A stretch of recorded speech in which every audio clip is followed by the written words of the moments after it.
Ladies, gentlemen, folks beyond the binary, grab your husband, wife, partner, mistress, the dad from Boy Meets World again, and gather around your radio. It's time for this week's meeting of the Erotic Thriller Club. Not rude or crude, he's always tastefully nude. In this hardcore world, he's a softcore dude. His antithesis, mysterious and dangerous. And oh yes, they've got all the sexiest movies out on VHS. So if you're fatally attracted to the racier stuff, erotic film club. Basically, instinctively crave the salacious. Erotic Film Club. If you want a racy movie and you're too classy for smut, Erotic Film Club. We can watch them and discuss them all ad nauseam. Erotic Film Club. It's 1992, and you're a super sexy ladies' man police officer who lives somewhere in the vicinity of Mar-a-Lago. You've got it all: a sick convertible, a handsome partner, two girlfriends because no one ever said you were exclusive. But out of nowhere, ladies start getting murdered, someone sending you poems from a broken printer, and everyone closest to you's a suspect. Fuck, being this sexy is hard. This week on the Erotic Thriller Club, Traces of Red. Hey, everybody, welcome to this week's meeting of the Erotic Thriller Club. I'm Garrett Callender, and with me, as always, Kit Ryan. And we here answer the three most important questions of the genre. Was I aroused? Was I thrilled? And would I ruin my life for Jim Belushi? Fuck, Kit. This week, so the listeners know, like, a lot of our episodes have been recorded way in way ahead of time. We finally ran out of episodes and had to find something new. And Papa G was struggling. He was digging through the treasure chest, but I kept grabbing good movies on accident. And some of those movies were really thrilling, but not erotic. Some of them were really, really erotic. Whoa. But not super thrilling. And some of them were Traces of Red starring Jim Belushi. Yeah, that's me. Is just one of the great openings. It's like a freeze. You may be wondering how I got here. Yeah, Dead. so my favorite movie, or one of my favorite movies of all time, obviously everybody knows, is Crank 2 High Voltage. But the Obviously. original Crank, the entire marketing of that movie was Jason Statham says, "My name is Cheb Chelios, and today's the day I die." And you knew the whole movie was leading up to Jason Statham dying at the end, but it was him avenging his own death while he's still alive. This movie opens with Jim Belushi's dead body hmm and hmm the goofiest fucking the goofiest fucking voiceover. It's like, "Hey, Jim Belushi here. Yeah, that's my dead body." Let me take you back a couple months to where it all started. Yeah, that's me. No wife, no kids, no regrets, and a 9 millimeter bullet in my chest. Here, let's have a nice zoom in by of Mar-a-Lago. We are in Florida, which, Woo! honest to God, just happy to get out of fucking New York for a while. Okay. I mean, nobody talk about the fact that he has a very Chicago accent. That's not relevant. He's in Florida. They're in Florida. They've always been in Florida. You're right. He has. I was like, people come from all over, but I'm like, no, he has been there for a long, long time. Mhm. So Jim Belushi, I feel like we should just go ahead and mention this because I posted about this movie before you had actually even seen it yet. And I posted that it was coming out of Papa G's treasure chest of dog shit. And Jim Belushi commented on our photo and just posted a popcorn emoji. Um, so Classy as ever. Yeah, that's me coming in with my popcorn bucket. And it wasn't until then I forgot we all have the same alma mater, you, Yes, me, we and do. Jim Belushi. We are all Salukis here. Friends of the show, members of the club. Hop on that Instagram post, like, Jim Belushi's comment, and tell him to come on this show and talk Mhm. erotic thrillers, because when I think of erotic thrillers, I think of Jim Belushi. 100% every time. What do you think of when you think of Jim Belushi, though, for real? What is the role of his that just, like, comes to mind? The role of his that comes to mind is SIU alum, a proud member of my alma mater, and the fact that it was while John was visiting him at SIU that he got the college shirt. And I think that's a proud and beautiful part of our shared history. As for a specific role of Jim's, I don't know, man. It's just he sort of floats around from thing to thing. He's in a lot of stuff, but it never really seems to like peanut butter into my brain sticky that's the iconic Jim Belushi role. He is always Jim Belushi, just showing up and doing different Jim Belushi stuff. Why? What is he for you? Well, I feel like for a lot of millennials, it would be According to Jim. I mean, that was a sitcom that ran nearly 200 episodes while we were kids, and Can't say I then saw it. he was in, Jingle All the Way as well, like a cameo as, like, one of the evil Santa Clauses at a certain point in the thing, and then Um, there was the Schwarzenegger movie, Red Heat. He did Canine, which was him and a dog, they're cops. But Obviously, when I think of Jim Belushi, I don't think of him as just like this ladies' man. fuck this ladies man fuck machine that we got in Traces of Red.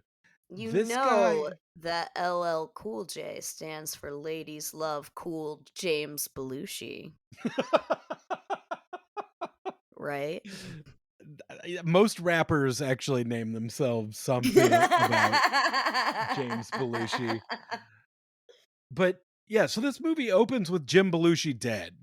And it immediately, like, I couldn't stop laughing for a little bit after that because it took away the "was I thrilled?" Well, I know my lead's dead. Do So, you though, Garrett? Do you know? yes, we do. That's all we know, Kit. That's all Mm. we know. That's all the listeners know, is that Jim Belushi's dead. Uh, so He's dead, and Dr. Melfi's here with her beautiful red lipstick. I don't know. Do you have a different association with that actress? Because I only can see her as Tony Soprano's therapist. Lorraine Bracco, like, I didn't watch Sopranos, so honestly, looking at her, like, she was Karen Hill in Goodfellas. She would have been the lead's wife in Yeah. Goodfellas. I mean, She like, hangs out with a looking lot at of her list, mobsters, I guess. yeah, like, I've seen a lot of stuff she was in, but with her blonde hair in this, I didn't immediately recognize her, because I also didn't read anything about this movie. Like, a lot of the time, I'll see a cover, and I was like, "Jim Belushi be fucking," and Mhm, clicked mhm, mhm, play on mhm, Tubi, which, if you're wondering where you can watch most of these movies, the answer is always Tubi. mhm. You may frown at Tubi, you may say have your opinions about Tubi, but Tubi's where the erotic thrillers hide, motherfuckers. And God bless them for it, because this was a whole heaping help of fun in its own crazy Well, ass way. the way they present it to you, the movie kind of comes off as like a 50s noir. Yeah, it's definitely going for that vibe, but then also with the 90s, yeah, that's me. I'm dead. Let me take you on a rewind back to when I was alive. And I don't know, like, if we just wanna hop into this movie, it felt like they were at Mar-a-Lago in the first scene. It You might have been. There's a dude that straight up looks like Donald Trump in that scene, So, Jim Belushi's brother is apparently running for office, who and is the dad from Boy Meets World. yes, and so Jim is playing Jack. We have Jack and Michael are the two brothers, and Jim is a cop, and his brother is a politician who's running for office, and Dr. Melfi. Ellen, is her name, is like a rich widow who's a friend of theirs, I guess, and is gonna like help finance the campaign or something. And they're all sitting here at what might be Mar-a-Lago, laughing and drinking because you want to show that these are fun people. Obviously, this waitress starts getting harassed, and Jim Belushi stands up for her by threatening to use police force against the guy who's being rude to a waitress. Classic cop move. Well, the Um, guy who was being rude straight up yes. looked like Trump. Like, he had Trump hair, Trump tie, like, Trump tan, and the guy is, like, basically sort of, "Miss, this isn't my goddamn check." And he's Yeah. so mad. He's like, "A fancy place like this, you think they'd bring me the right fucking check?" And then Belushi steps in, he's like, "At these prices, I don't need some stupid bimbo." Like, this is Oh another one yeah. of those erotic thrillers where the way people talk about women is Oh, just, yeah. like, She's just a so hooker. She's a dumb bimbo. "She was a whore." That was a real line. That's a real line from this movie. Like, people just would spit such venom at, pretty ladies in this movie. Like, it's par for the course for this genre from what we've Right. watched so Well, far. also, classic way to show that your lead is a good guy is to show a bad guy being outrageously bad and then him taking offense to it so that you know that he, in fact, is against harassing waitresses. So, therefore, root for him. So he meets her outside, him and the waitress hit it off. They go back to his place, which if I have to give props to anyone in the crew of this movie, Hmm. the sets in this, there were some really good sets. His Yes. apartment or house, wherever the fuck he really lived, I had a hard time gauging if he actually lived in the swamp house or I if think he he just owns the swamp house, and he said something about how he's in the middle of fixing it up. So presumably, it's a swamp house, part-time house. his house was dope as hell wherever he lived. Like, the Yes. interior of it was really a great set, and I see why women flock to JB. Garrett, they had to go home with him not knowing that was what the home would look like. Your explanation does not hold water here of why they My flocked to him. explanation just then makes Mhm. so much more sense than the entire 3rd act of this movie. And as a What? person who watched this movie twice, because you know me, I I'm a do. glutton for punishment, this movie actually made less sense on round 2. I was Hit. wondering that. I was really glad to know that you had watched it twice because I was wondering if it all makes sense the second time through, and you're like, ah, of course, it's brilliant. It was leading us here the whole time. All the clues were there. It definitely wasn't just having every single character look as suspicious as possible, down to the cop's partner's wife caressing a Oh, knife, no. just caressing the knife just so that everyone can look like a suspect. There are little things that make some of it make sense, but Go there's on. no way. I mean, I don't know. Do we just skip to certain points in this movie? Because Kit already alluded to this a little bit. Basically, this movie is twist after twist after twist. Like, I felt like I was in a 50s fucking rock and roll song, how much twisting I was doing by the end of this. I was dizzy. I had vertigo. You were twisting, they were shouting. It was We were good. banned from the Ed Sullivan show, is how much fucking twisting was going on. And I gotta say, there was also a lot of hip action because a lot of people getting groovy here. Truly though, like, everybody in this movie is a suspect, and to a fault for sure.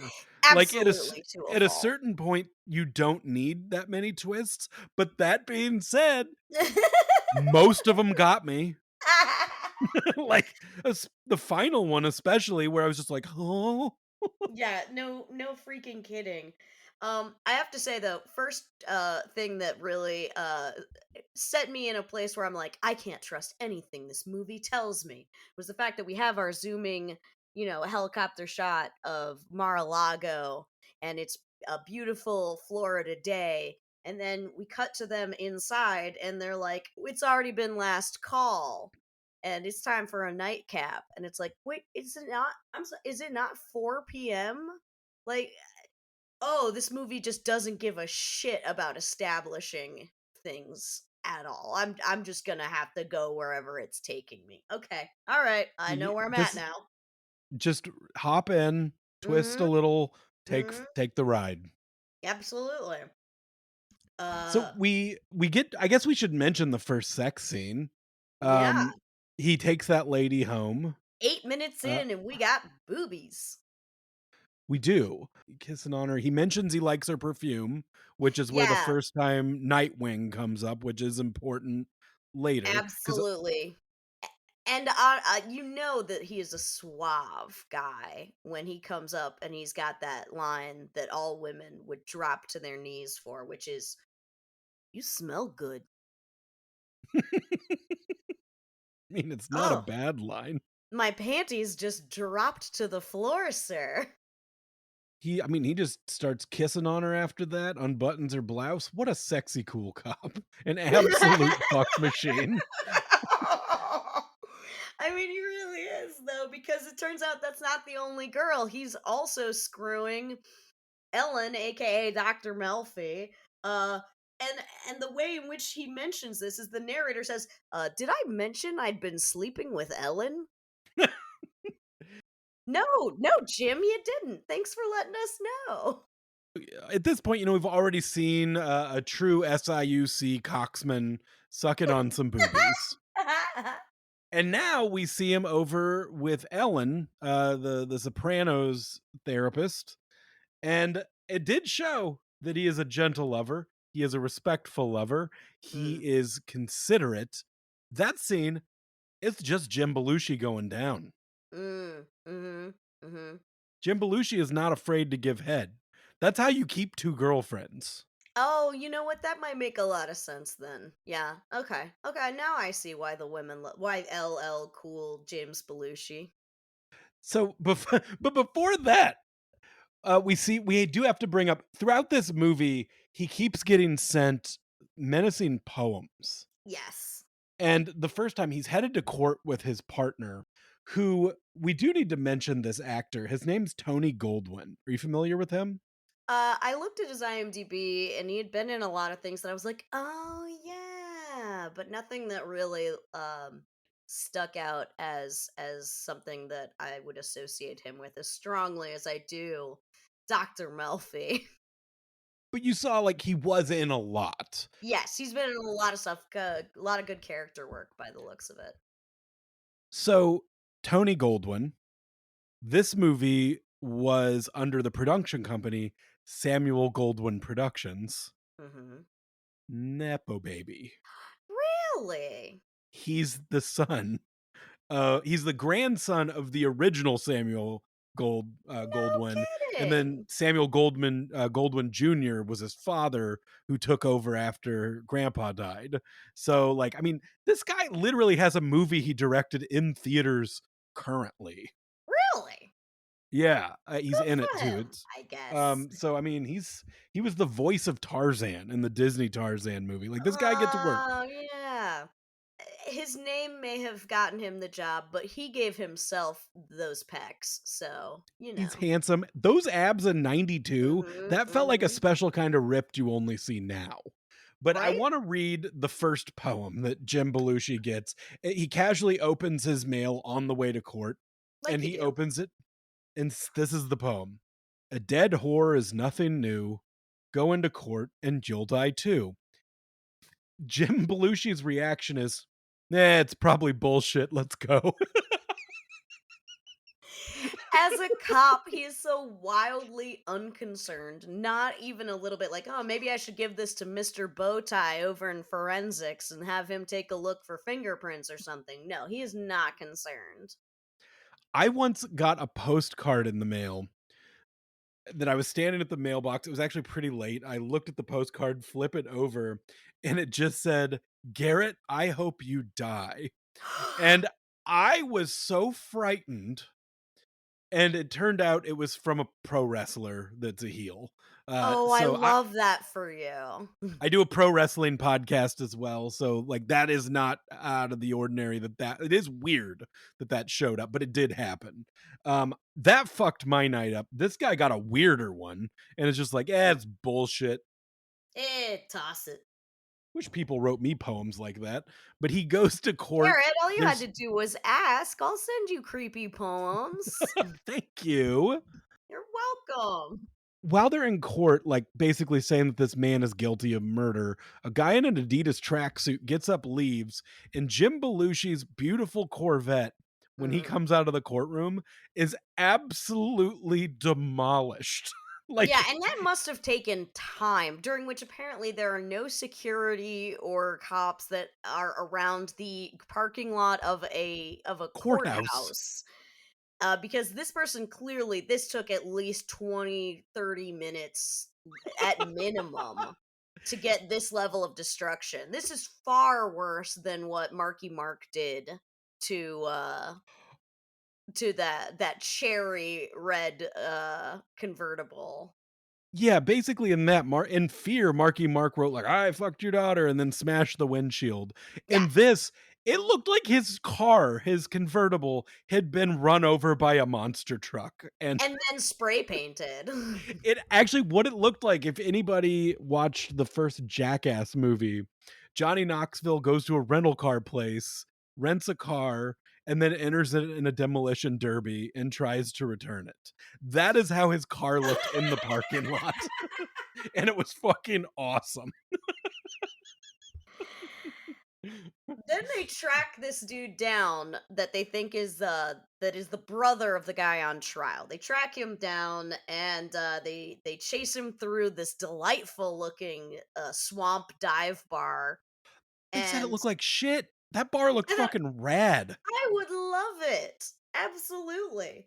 Give me Uh a Corona in that bar. I'm there all day. I'm a regular now.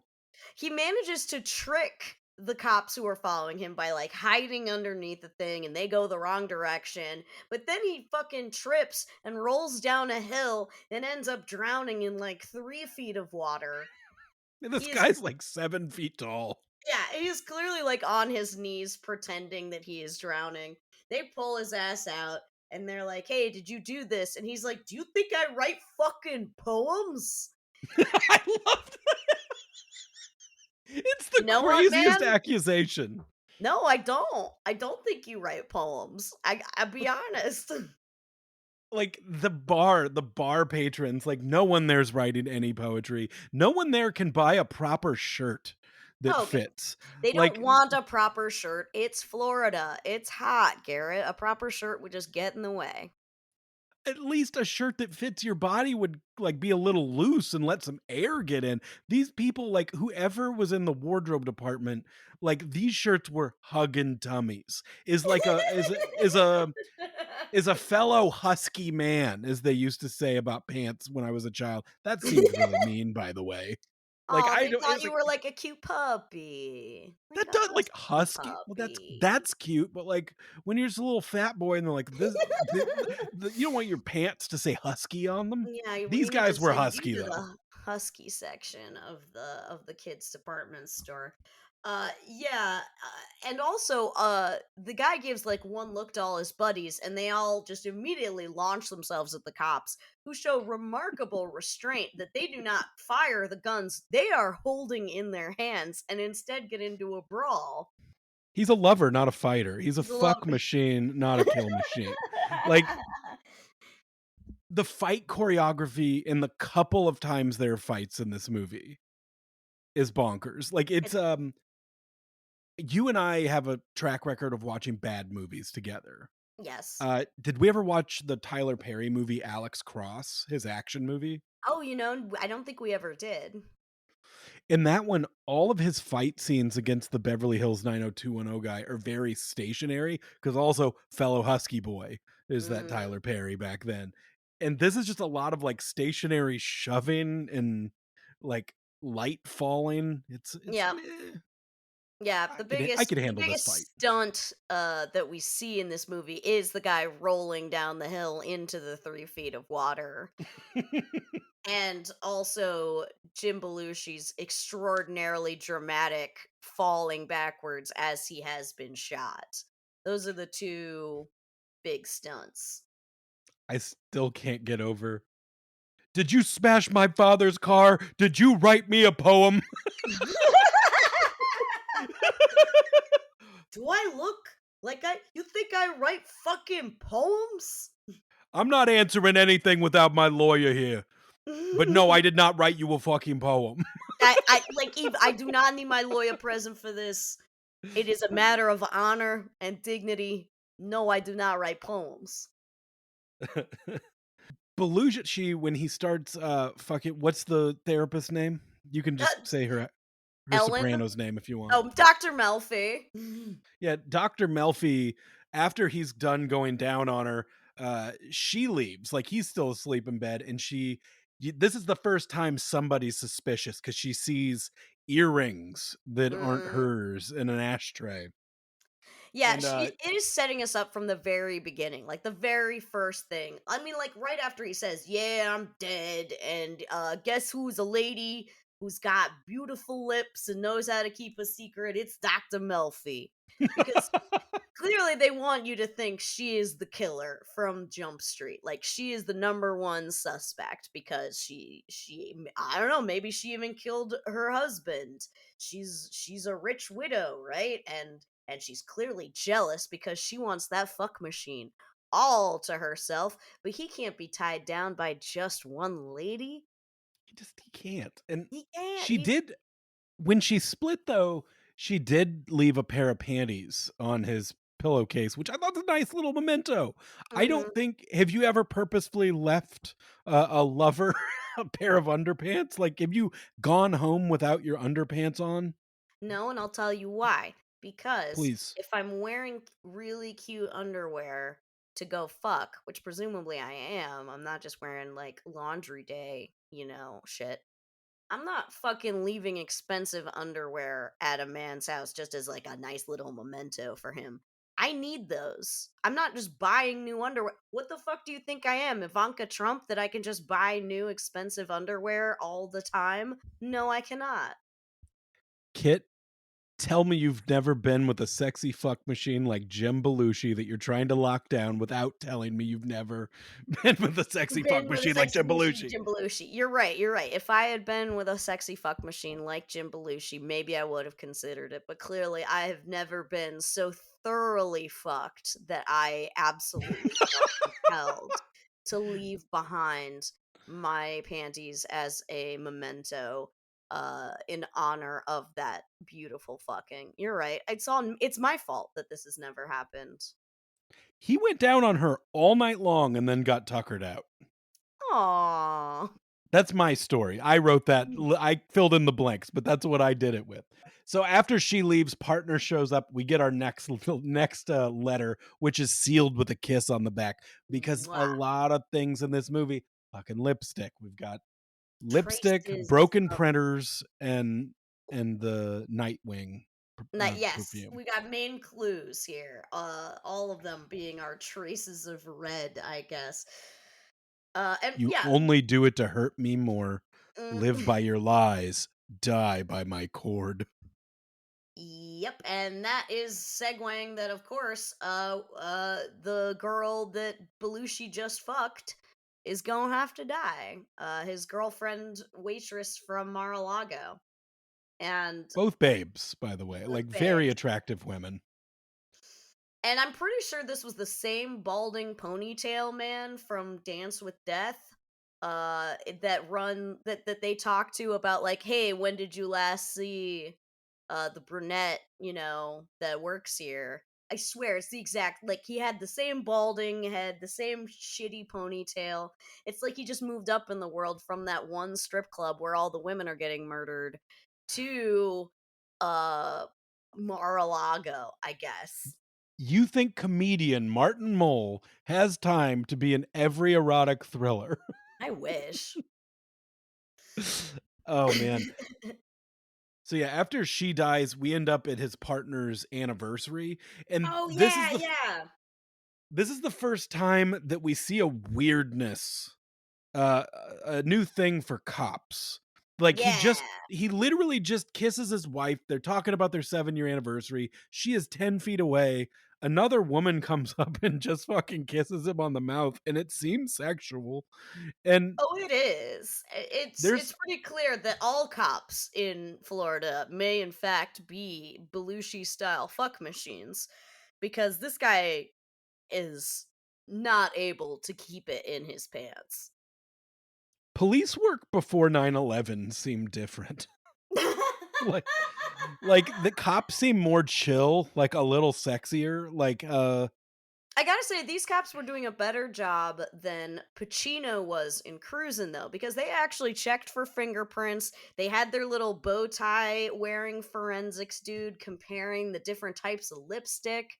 Like, they were seriously, at least that guy was doing actual cop work, whereas Pacino would leads not have. do no, Pacino stood around and Suspects, hoped for the leads. best. Yes, Pacino was like, eventually, someone's gonna try to murder me because I'm so handsome, and then I will know who the killer is. Whereas Belushi was not going to wait for someone to try to kill him.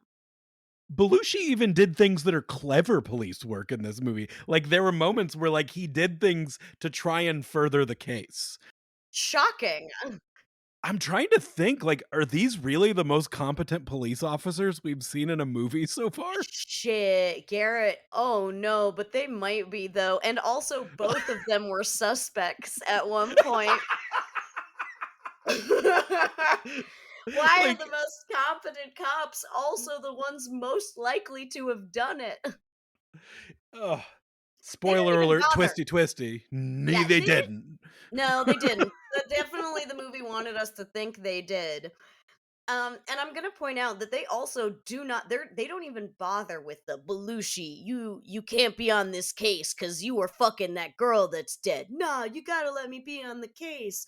No, they just put him on the case. They I don't know if they're the only two homicide detectives in the entire department or something, but like they don't even bother with the you're too close to this. You gotta get up. No.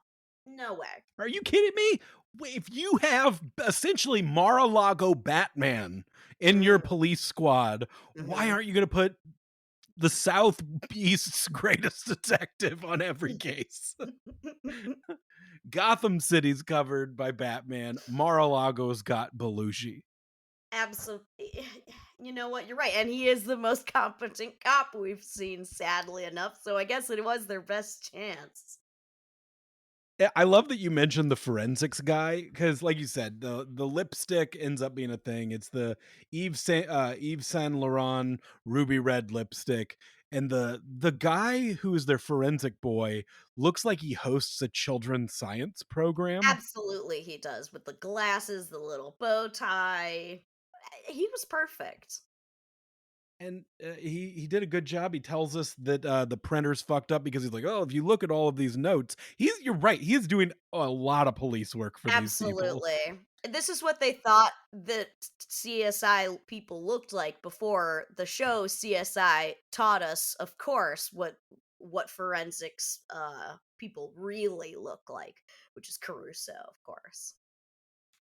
Okay, so they check in with the brother because I had forgotten he even had a fucking brother at this point, and they're like, "Oh Yeah, yeah, the brother, his campaign," and Belushi's starting to get a little suspicious about Melfi, and he's asking around about her dead husband, right? And she gets pissed that he's asking. Turns out the guy had a heart attack while watching a Red Sox game.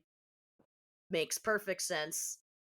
And they find out that basically every woman in Mar-a-Lago, we're just gonna call it Mar-a-Lago, right? Like, right, every woman in Mar-a-Lago wears the same fucking lipstick. Every single goddamn one of them. and the Beekman's World forensic guy, he told us such. He's like thousands of women use Yves and you Saint Laurent ruby red. Like and you this can't even be a clue. Yeah, you'd think he's just saying that to be like, don't, narrow in on the first, this is not enough evidence all by itself. But no, he literally meant every single woman wears this exact shade of lipstick. Your own fucking wife does, by the way, partner cop. And he didn't even fucking know it. I think it's weird that so Morgan is the waitress that died, and Mhm. Jim Belushi's really mad at his brother for not going to the funeral. Why would Yes. his brother go to the funeral of this waitress that he met one time? Well, maybe just he meant, like, to go with him to support him, like, Belushi, like, I if don't I had know. to go to the funeral of everybody that this man has probably had sex with, That's a and really good point, Garrett. The list is the fucking Mar-a-Lago phone book. It's everyone. He has fucked everyone. You can't go to all their birthdays, funerals, weddings, bar mitzvahs. They're everywhere. the numbers are too high. He has got Wilt Chamberlain numbers in the southeastern United States. Yeah. But at this point, Tony Soprano's therapist knows that he's fucking around and has alluded to Yes. him like, I know you're fucking around. So naturally, he's got a checker printer. you know, Like you do with a lady. May I check your inkjet? And you know what? He does. And I swear to God, I thought I heard them say it's a match, and I was like, no, it isn't. It's clearly not a match, and it wasn't. So I guess it was just me mishearing it. But they're like, okay, so now we got to check her printer at work as well as her typewriter at home to make sure neither one of them has the same flaw. And neither of them do. So all they have on her is the lipstick, which, as we said, literally every woman has. It's a lot of sneaking around looking at printers in this movie that never pay off. Like, there is a good middle section of this movie that if it didn't exist, we missed nothing. Not a single thing, because it's really just them setting up more people for you to think, "Wait, is that the murderer?" Only to hear, "No, no, it's not. It's not. Don't worry about it." Because they go And on this long little side quest out to the Keys to go looking for the son of the first no, grade no, teacher. no, no, no, no, no, no, No, no. we're not going there Don't yet. bury the lead. Don't Don't bury the bury no, no, no. the Like, lead. no, Okay, you just know what? I'll just back you go. You go. you can't just gloss over this shit. You can like this is fucking crazy. At this point, we are like an hour into this fucking movie. Yes. And he looks sad and distraught, and he goes to sit out on a dock and be sad. Because he got one of the next letters and it mentions a name, Gloria somebody or other. And his partner's like, "Who's that?" And he's like, "I don't want to talk about it. I'm going to go sit on a dock." Now you know how much it hurts. Prepare to die for Gloria Wirtz. Gloria Wirtz, we find out, as he sadly smokes on a dock, which I can't wait for this type of movie now so we can watch like a millennial cop vape instead of smoke cigarettes. Oh man, But that's we'll beautiful. get there. But we find out Gloria Wirtz is his first grade teacher who he Mhm. testified against for molesting him. Yep. Yep, yep, yep, yep, yep. What Uh the fuck? It's and she apparently put lipstick on him too, and it never occurs to him that like this lipstick based spree of crimes might somehow be related, but he's not really. And also, I have to say the fact that his partner then is like, "Hey, did you ever see a shrink about that?" And he was like, "No." And he was like, "You should. That's the kind of thing that'll fuck you up." And you're like, "Thank you, 1992 cop, being remarkably progressive and encouraging your partner to go to therapy over his childhood trauma." Like, once again way to go. good buddy, good cops.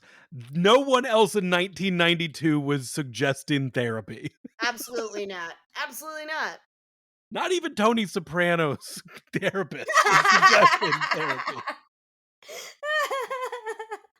Like it's fuck he goes to work the next day and he's like, "Okay, boss, I'm going to go start this murder case." And his boss says, "Nuh-uh, your partner told me what happened. You're going to fucking therapy." Like everyone's so supportive of this. Yes.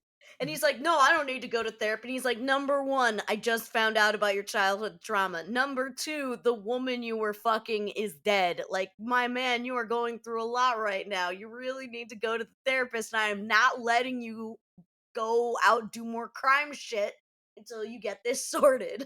I'm trying to think, like, how many times we find out that Jim Belushi was near a crime or has some connection to a Oh, crime where yes. he just felt it didn't Matter, so matter he never to. told anybody. The very first one, the dead, hooker that he is testifying about as being, like, first cop on the scene, like, the one he's going to court for at the very beginning, turns out he was at that hotel bar the night the murder happened, and he didn't think it was relevant to tell anybody that he had been there with his brother.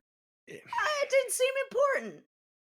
As we get into the third act of this movie, it just I don't even know what to say about most of it. Like, his partner starts sleeping with Tony Soprano's therapist, who his partner, his wife is beautiful. She's A gorgeous. beautiful lady. Like, Even honest if to she God, does occasionally caress knives after he tells her that he has to work this weekend. she was pissed at him. I wanted to stab him a little too. Like, he said he was gonna be home. See, that's the thing. He's too good at his job, not enough time for his family.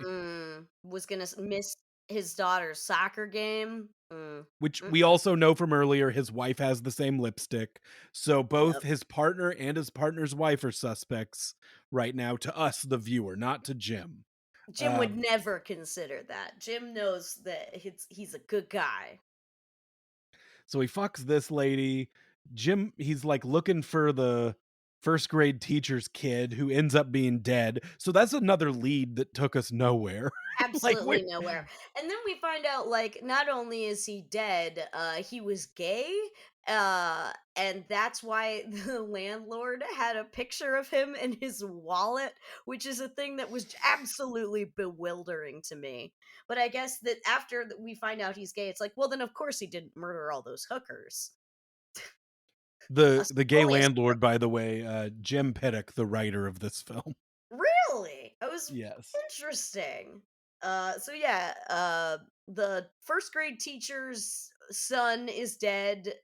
Definitely didn't do this. I don't know why they don't think the first grade teacher herself could have done it because she was out on parole, wasn't she? No, she's dead too, though. She's dead too. Okay, She's okay. deceased. We're running out of people who know about the childhood trauma and therefore could have referenced it in the letter, which is also the thing that's like, how could you literally ever think that the partner, or even more outside the box, the partner's wife did this crime when they had no idea about who Gloria was?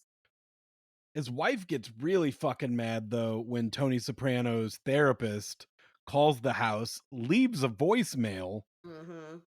and then she finds a box of clothes in their garage Oh yeah, that's all the dead women's clothes. yep, all the dead women's clothes are in a box in the garage, which, knowing what we know now, presumably that was planted by the real killer.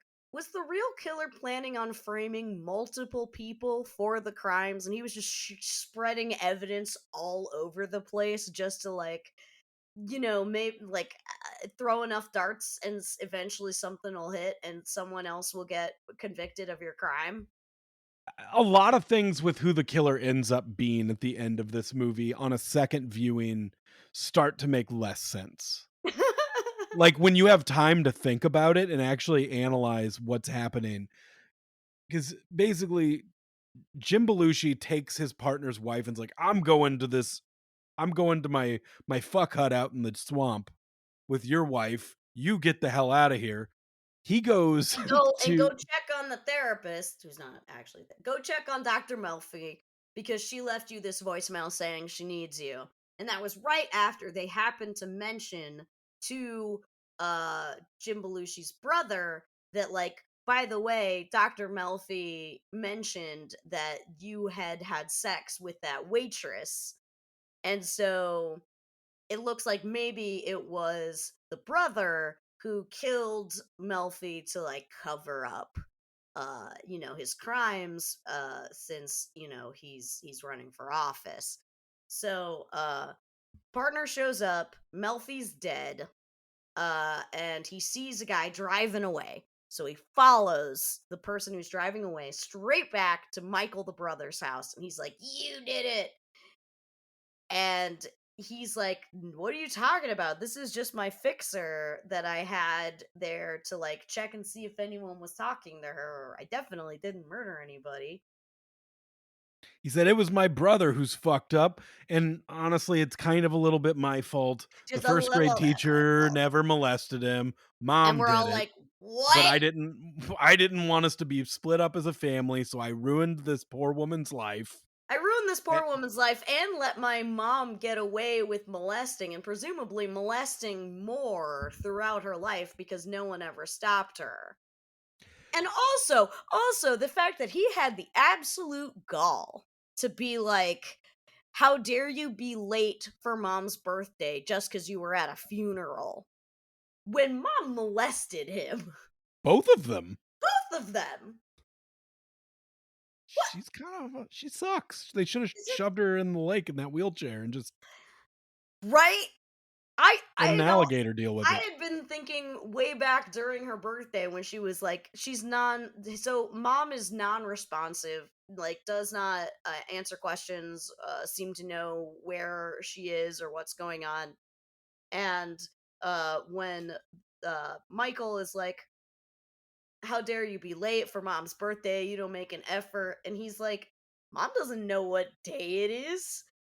And I was like, is he just gonna push her in the fucking lake? Because he does not seem to really have a lot of love for her. No. Mm, And it turns out it was more than not a lot of love. this is where the movie gets so like very off the rails. We find out that Michael, the brother, did have this kind of printer, but it's at Jim Belushi's house. So we go Yes. to Jim Belushi's house. He tests the printer. The letters show up fucked up the same as the poems that he gets in the mail.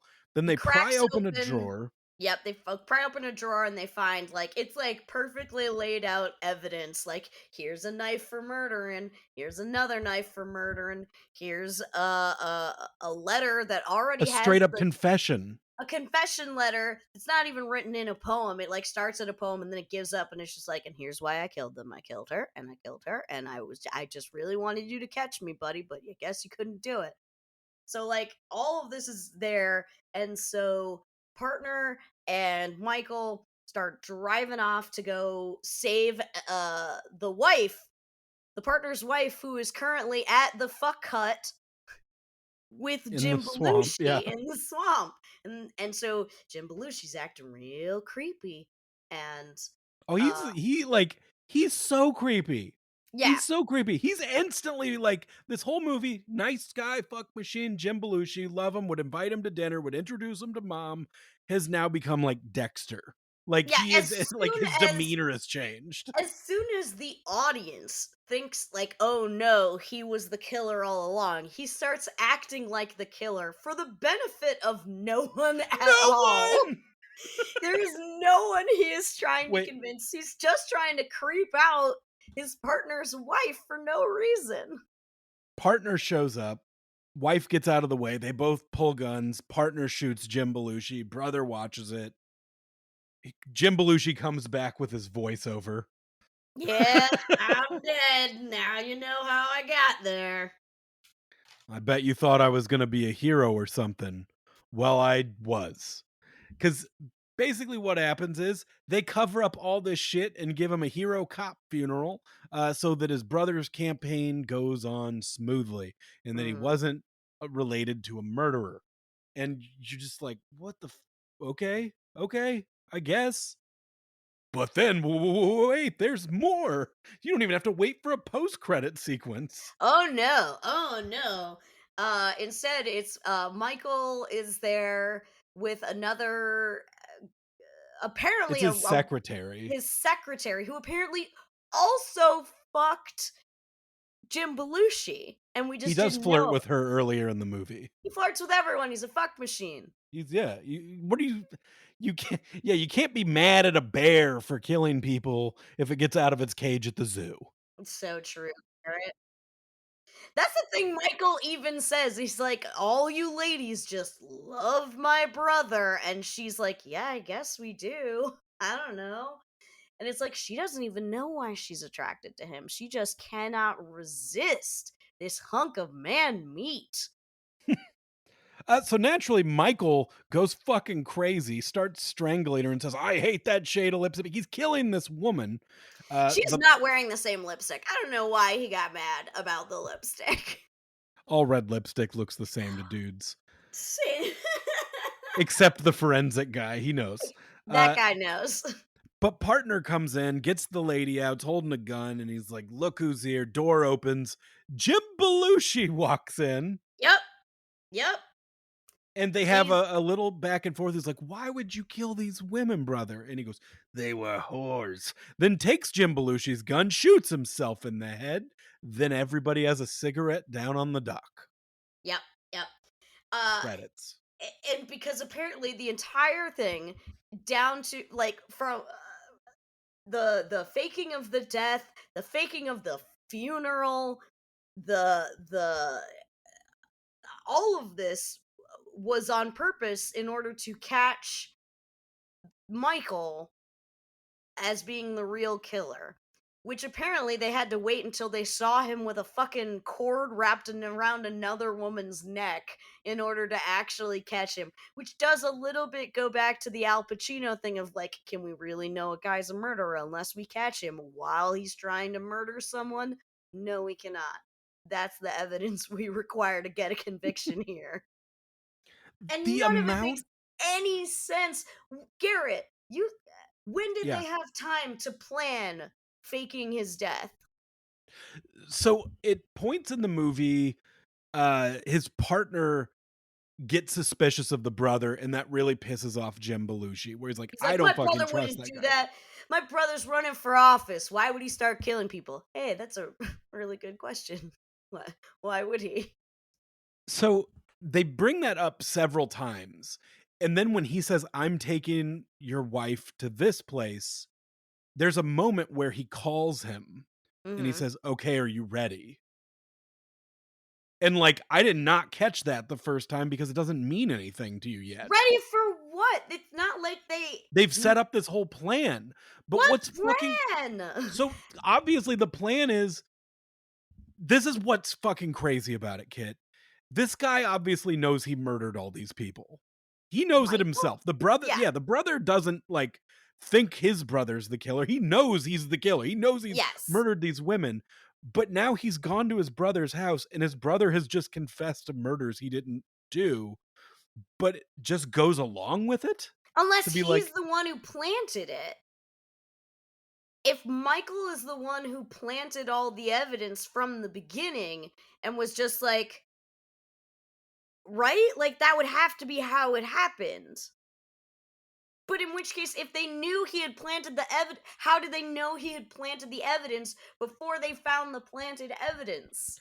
well, and then just the amount of shit that they would have to do where Jim Belushi is dead now, where he now has to like do illegal behind the scenes things to get this hero's funeral pulled off, which I assume he would have seen the corpse again at least one more time. You'd think Um, that. he had to have 19 conversations with like the DA to cover all this shit up. And like the DA just knows and like went along with all this shit. I don't know. And also the women involved. They just used all these women as bait. I don't think any of them You're knew any right. of this was Oh my going god. on. They just invited every ex-girlfriend of Jim Belushi's to the funeral, hoping that Michael would pick one of them as his next target. If Michael had decided, like, good, we did it. Like, all of my crimes have been erased. I can safely go off into the sunset and I never feel the need to kill again. Jim Belushi presumably would have had to stay pretending to be dead forever. Because if Michael hadn't tried to kill that girl, they have nothing. They've already covered up the man's crimes for him. Yeah. Yeah, it's stupid. Garrett, none of this makes any goddamn sense. No, it doesn't. And you have that British landlord to thank for all this. What? Oh, right, because he's the writer. I have several questions for this writer. First of all, yeah, that's me. At the beginning, all the way to, well, this is where you came in, seeing me dead. Like, I have I so loved many the questions. narration. I have so many questions for this writer. So, like, yeah, they had the fake funeral, fake cover up, fake. Uh, and again, like, I don't understand. Like, so the letters presumably were written on this typewriter, right? They had Yeah. to have been. Presumably by Michael, who then gave his. When did he give his old typewriter or printer or whatever to Jim Belushi? I don't he talks about having a lot of old shit around his house, so, like, I don't know. But, like, it kind of matters, doesn't it? Like, when it ended up at Belushi's house. And You're not and you can keep who asking, but planted you're not gonna who get planted all answers this to these. evidence, and why did he plant evidence at both the partner's house and Belushi's house? Was he just hoping one of them would accuse the other one, and they would just take it from there, and he wouldn't have to do anything anymore? This movie really hopes you don't ask these questions. And, like, this movie really it counts a lot on you being dizzy from all the twisting, Right, because we a didn't even and mention half these twists where it was like, by the way, uh the partner had a thing for the waitress and gave his wife the same perfume that the waitress wears, which obviously means that he's the killer, which makes no fucking sense. yeah, at a certain point in this movie, anyone, including everybody's a suspect. Any lead is a suspect in this movie at Not some even point. you don't even have to be a lead. I'm sorry, not You could be a featured fucking extra and you are a suspect. Like at a certain point you're side eyeing all the secretaries and like other like everybody looks suspicious because absolutely everyone is caressing a knife or talking about how they hate women or something. if you cut out everything in this movie that didn't end up mattering, You'd have a 3-minute movie. where you didn't understand the ending, At all. You and would and not. I and don't 90 more minutes wouldn't have helped. Like, it Garrett, that's what I'm saying though, is like you'd say like I wouldn't understand the 3-minute version. I didn't understand the 140-minute version. Kit, this segment on the show is called Papa G's Treasure Chest of Dog Shit. I didn't watch this movie think this is really good. This is gonna make Kit have a nice happy birthday this week. Thank I you. watched it because this movie's a piece of shit. It has Jim Belushi in it. They're pretty good cops. I didn't even consider that while we were watching. That's a revelation we had on mic. That despite the fact that they are in fact the most likely people to have done it, they are somehow also the only people qualified to solve it.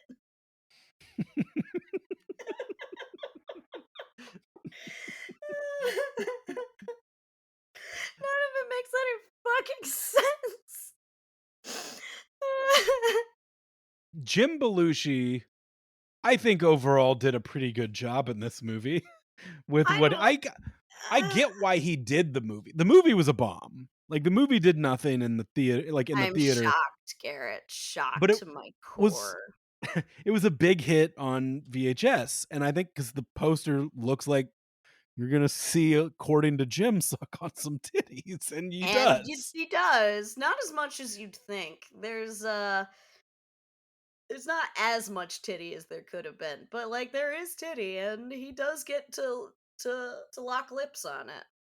And the time you do see Tony Soprano's therapist nude, it is a body double. Her head Mm. is sideways the whole shot, so it's just somebody else there. I don't know if that ruins a little bit of the movie for you. No, I kind of figured. It makes sense. You've seen enough of Fine. these to know when you're seeing a stunt boob. Stunt boob. The waitress was those were clearly boobs attached to her face. The waitress was willing to show tit. The ladies in this though, like, you don't see a ton of nudity, but the You way see that no everybody's male nudity. There is 0. You none. do not see any cheek from Jim Belushi, from anybody. There's basically nothing. You get to see some nice abs, and that's about as far as that goes. Well, if we get Jim Belushi to respond to us, and he's willing to come on here and talk to us for a few minutes, we'll ask if there was ever any, mention of him needing to show a little cheek in this movie. He is remarkably clothed through most of this movie, despite the fact that it is Florida and it is warm. He and his at one point, his partner is wearing a full-on Canadian tuxedo, and I'm like, is it not too fucking hot for this? You are in the Florida Keys right now. I would answer this way, and I get asked that a lot. I am a layers man. Mhm. Husky boys wear layers to cover the husk. And The if partner you're was like, not a husky boy. He was fit and beautiful. same response though, if somebody asks me, "Aren't you hot?" This is my outfit. Like Yeah, and some of those outfits, I mean, Jim Belushi wears some truly outrageous ties. Um, all his. All that is came from Jim Belushi's closet. completely unsurprising, but I'm very glad to know it because there were a number of times where I was staring more at the tie than I They're was distracting. anything else. They are. Uh, Kid so Jim Belushi, like, does Nepo Baby count for siblings? Like, since he's obviously the younger brother of comedy superstar John technically, the word Belushi. nepo means nephew, so like I think it counts for any kind of family relation.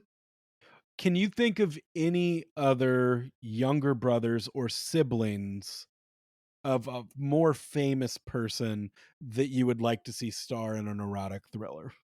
Ooh, intriguing question. I mean, okay, of the Hemsworths, right? You've got your two more well-known Hemsworths, and then the lesser known, older, I think, Hemsworth brother, who is not quite as devastatingly handsome as the other two. I would love to see him in an erotic thriller because you He know that makes sense. they would love to put like Hemsworth, on the cover of the imaginary VHS I've got in my mind, Yeah.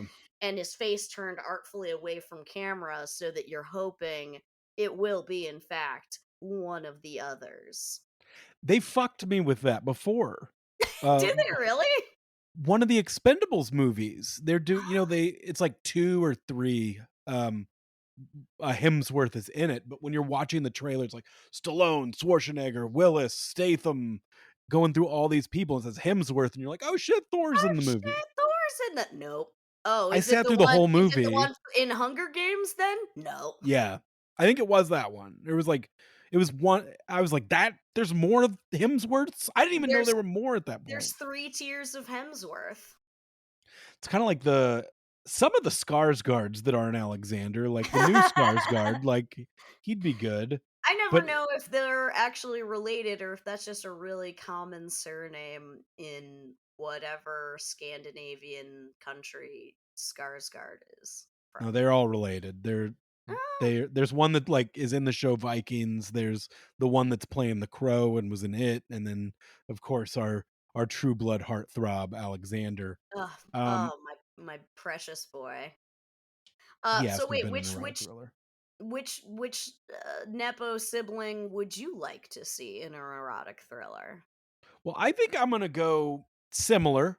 John Belushi had a comedic actor who came along, who John Belushi was his hero. That was Chris Farley. Mhm. Chris has a younger brother, Kevin, who is also an actor. Let's get He Kevin does? Farley in an erotic thriller. He does? I did not know about this other Farley. He was in a TV show I liked on MTV called Together with the fake boy band. Oh, he looks I'm looking at him now. He looks remarkably like Chris. Yeah, there's definitely a resemblance there. All right, yeah. You know what? As far as Husky Boys coming out for the Other erotic Husky boys. thriller. Husky Yeah. boys stick together. Husky Boys represent. Yeah, I would watch that. 100%. Uh, Kit, let's take it Let's do home. it. All right, Garrett, were you aroused? Yeah, you're Yeah, making face. You're making really. that apartment. That apartment. Like, did you see like the way You were aroused by his record machine and No, it his was the bed was like a tier up from the floor. It was like a, Mhm. a drop down. The ladies in the movie were attractive, and Sure. Tony Soprano's wife when she You is mean trying therapist. or His wife is a therapist. very different Yeah, yeah. lady. No, Tony Soprano's therapist when she's trying to sleep with his partner, he comes over to her house and she answers the door basically just in a bra. But it's With a like cute little coat over a it. coat over it, and that was good. So, I mean, Mhm. yeah, I wasn't a 0, like, you can't ask me, like I wasn't not aroused. And then you've got, of course, fuck machine Jim Belushi in there, and obviously the pheromones for you went straight through the screen and into your cock, right? As did every woman in this movie, yeah, like, all of our collective lady and man cocks got filled with blood, Mhm. and even though we didn't see him shirtless, we didn't see Mm-mm. him show cheek, not a Mm-mm. little root, nothing, Mm-mm. but he is a This point. generous lover and pleasured this woman while she sucked on an orange. Really just went to town on an orange the whole time. I We didn't even forgot mention about that that, she but is, you're like, right. sloppy eating the juice out of this orange. It was some real George Costanza shit. Like, this was like It was not this a was sexy way of eating fruit while a man is going down on you, and there are many sexy ways to eat fruit. She did not pick one. No, she didn't. It was weird. It was weird, but, it looked like it was a good time. Yeah, I mean, I'm gonna give it a 2 out of 5 as far as Wow, eroticism, but that's that's not a high. 0. That's not a 0. Okay. They left a lot to the imagination, sometimes that goes a long way. Oh, it's like the shark you didn't see in Jaws. Yeah, yeah, yeah, exactly.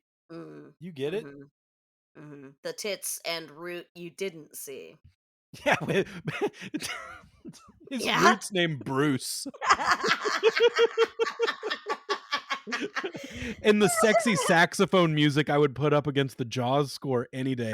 This whole movie score is just like It's trying really hard to it is a be cartoon penis playing a saxophone. Like, that is how It's really going for the film noir-esque, vibe too, and it's not quite hitting the way I think it was hoping for.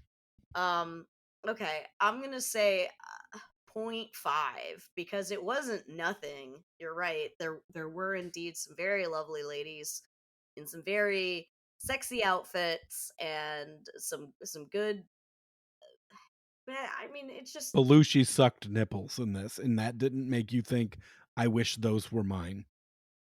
I'm gonna have to speak to my lawyer before I answer any questions on this subject. You wrote a fucking poem about it, didn't you? I did. I wrote a fucking poem. Okay, thrilled, Garrett. Were you thrilled? Um, is confusion thrilled? Like, is that the You know what? I feel like confusion, if ratcheted up to a certain amount, can produce an endorphin rush similar to being thrilled. Hmm. I mean, immediately as the movie started, I'm thinking, "Oh, there's no thrills because I know he dies at the end." But then they spun me around in circles 9 or 10 times, and, um, I would thought you were going to say is, "Oh, there's no thrills," because he started this with, "Yeah, that's I'm me. dead. I'm dead." And therefore you thought the tone of this could not possibly be thrilling. It was low, but I don't wanna give it low because I did have fun watching this movie. That's not the question, Garrett. The question isn't did you have Fine. fun? Um, no, I wasn't really very thrilled. Like, the murders were pretty weak, like, nothing was it's all off-camera murders for the most part. It was pretty that guy shot himself in the head, that was pretty good, I guess. No, no, I'm gonna give you point 0.5, you're right. Like, I can't give Point it 5. 0, but point 0.5 I think is right. Yeah, I'm right there with you. Point 0.5. Like the fact that it was twist after twist after twist, like around the time that the partner's wife is caressing that kitchen knife, I'm like, okay, guys, come on. I can't I can't take this seriously anymore when you're making absolutely every postman and comic Quit book store guy all potential murderers here.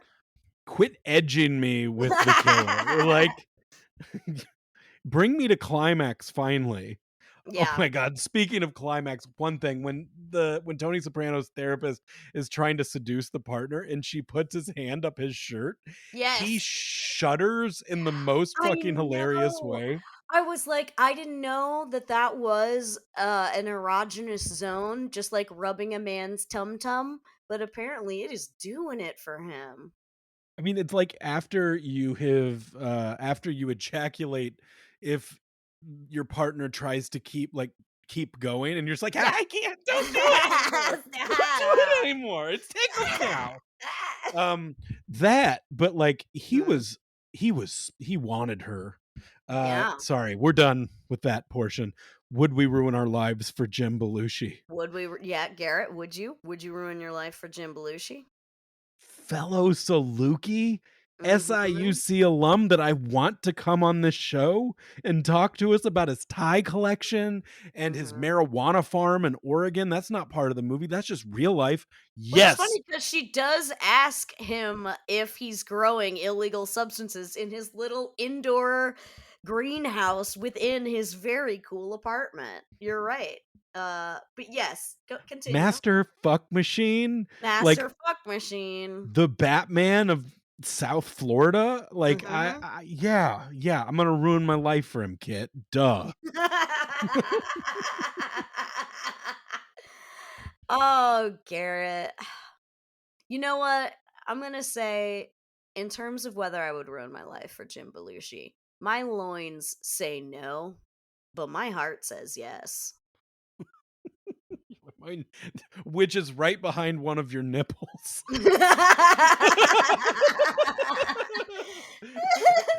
I never thought of it that way. I would not ruin my life for Tony Soprano's therapist. She got fucking weird. She was she was rich, Yeah. but weird. Yeah. Yeah. The I waitress wouldn't seemed nice. Waitress seemed nice. I'm not sure if I'd ruin my life for her or not. We didn't really get to know her that well. And she's been so heavily influenced by the fuck machine pheromones that, like, can we even say who she really is as a person, or has her personality been just completely subsumed by her lust for Jim Belushi? We can't tell. So we don't know that we really know who she is on a personal level. It's true. But Dr. Melfi, no, I can't say I'd ruin my life for her. She seemed like she was doing her best with Tony Soprano, though. So, like, props for that. Well, hey everybody. Thanks for listening this week. I think we would both agree that as far as like the watchability of this movie, Oh, hi, super hi. fun. We had a Like great time. you got a Tubi. Mhm. Tubi's free. It's where they hide all the Right. erotic thrillers. Put it on. If you Yeah, have yeah, some friends over and you're looking for a fun erotic thriller, this will get the job done. Uh absolutely. Don't tell them all the twists. See what they can call from the beginning. Because definitely I did have the thought in the beginning, like, is this like, oh, what's the fake movie that he's coming up with an adaptation? The brother, where it's like they're all different personalities, but so that the guy who's investigating the crime is also the one who did the crime. I was like, "Oh god, is that what we're having here?" Turns out no, but they definitely did want me to think that for a while. So, the twists are genuinely a good time, for sure. And also, listeners, we've got a whole list of movies we want to do, but I want to hear from you guys. Yeah. Hit us up on Instagram at Erotic Thriller Club or send us an email, eroticthrillerclub@gmail.com. Let us know if there's any movies we haven't done yet. Obviously, like, there's some big ones we haven't done that we're going to get to. eventually. I've been kind of liking this rhythm of doing a Papa G's treasure chest and a good movie, or a big movie that you've actually heard of. Let us know what you think. I don't know. I want to hear listener input on this. Absolutely. Let us know what you would like to see us discuss next on what we would ruin our lives for. Because I don't know how many of them will rank up there with Would You Ruin Your Life for Jim Belushi. I'm sure there's some good ones out there. I really thought it was going to be hard to top Meridian, but I feel like I got us in the same ballpark, kind of. Oh, yeah, definitely in the same ballpark. Well, everybody, as always, thank you to Coed Pageant for our theme song. Give them a follow on Instagram. Listen to their music wherever you listen to music. And then thank you to at Two Flames Pictures on Instagram for the photo that you see when you click on it to listen to this podcast. Thank you to Kit. It was your Aw, birthday this week. it was. Well, thank you to you, Garrett, I because was you waiting brought for it. me Thank you. this because you brought me this dog shit. As Yeah. you are the fucking bird leaving the dead. You're the cat leaving the dead bird on my doorstep and looking up at me with your proud big kitty eyes, saying, "Look, look, look, look what I got you. Me do good? Me do good, good kitty." All right, everybody. Me do good. I love you guys. Thank you for listening. As always, we want to shake you naked and eat you alive.